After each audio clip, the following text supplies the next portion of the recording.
I'm an orthotist. Orthotists are part of allied health, so they're right up there with physios and occupational therapists. And what I do is I assess posture, I assess balance and function. And if there's any deficit or something that's lacking, we introduce a orthotic program to help tick off all those boxes to get somebody stable and in a good shape. We have a lot of top athletes and even people that almost are professional in sports like ballet that still have flat foot.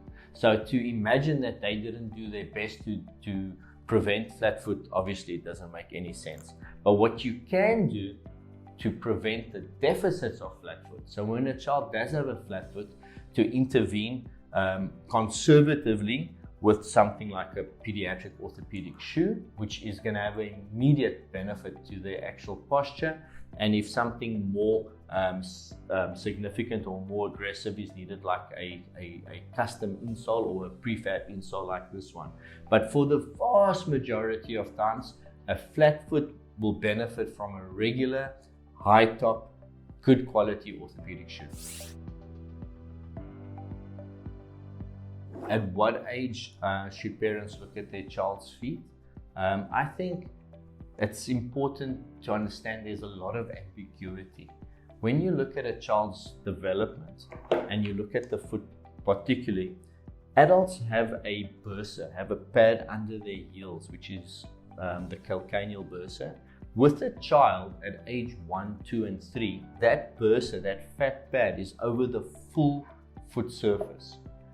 And then as the child grows older, it migrates and it moves backwards to where it is as an adult.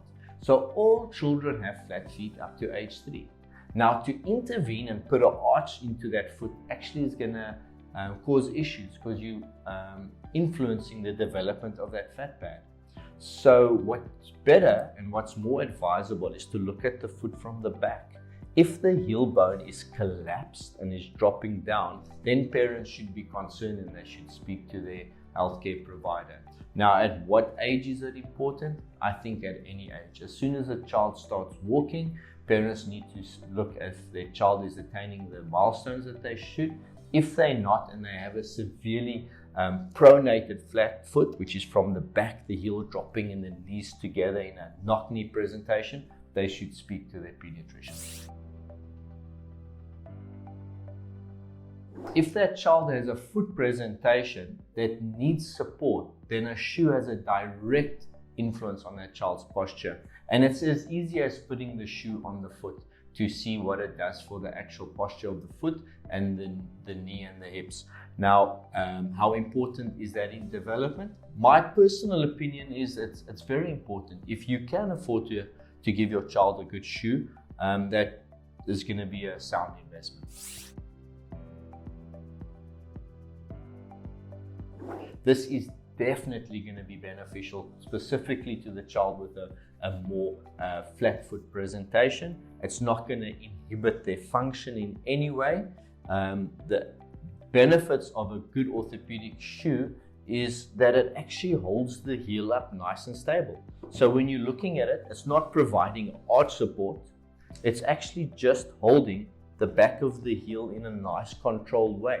So it gives the patient the perfect balance, or the child in this fact, gives the child the perfect balance of posture and the freedom to develop naturally. The role of a good shoe has several key areas. A good shoe is the foundation that the child spends his whole day in. That's his interaction with the environment, the hard surfaces that he's playing on, the tiles, the tarmac.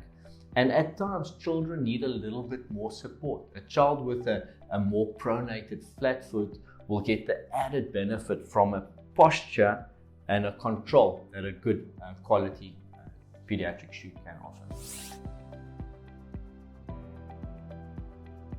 Now, when you're talking about good shoes, I think everybody knows that a good shoe is a nice leather-made shoe with a nice welt, with a nice stable heel.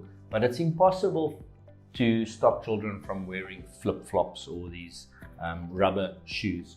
You know, when you look at their peers, their friends are using these, if they go to the beach and that, then they're going to always want to wear these shoes.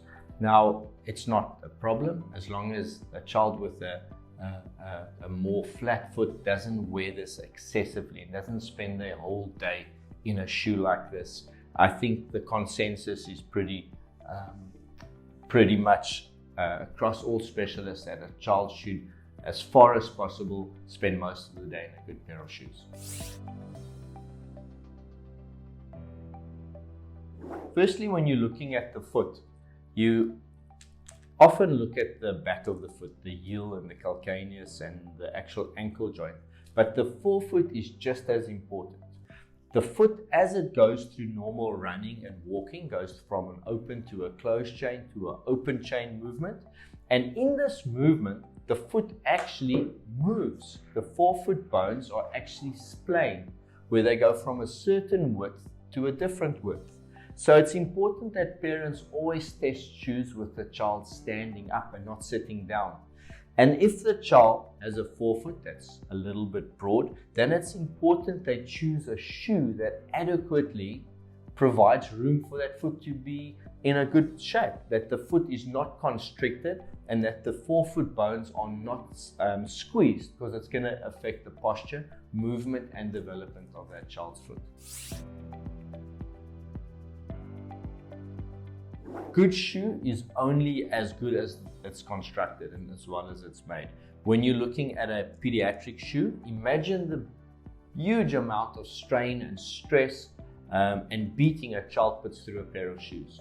Now, unfortunately, leather is expensive, but leather is the best. If you look at these shoes, they're made of a very good quality leather, and then they have all the reinforcements in the right place. So envisage the leather is actually sandwiching the construction of the support in the shoe, and no other material has the same benefits and quality as real leather.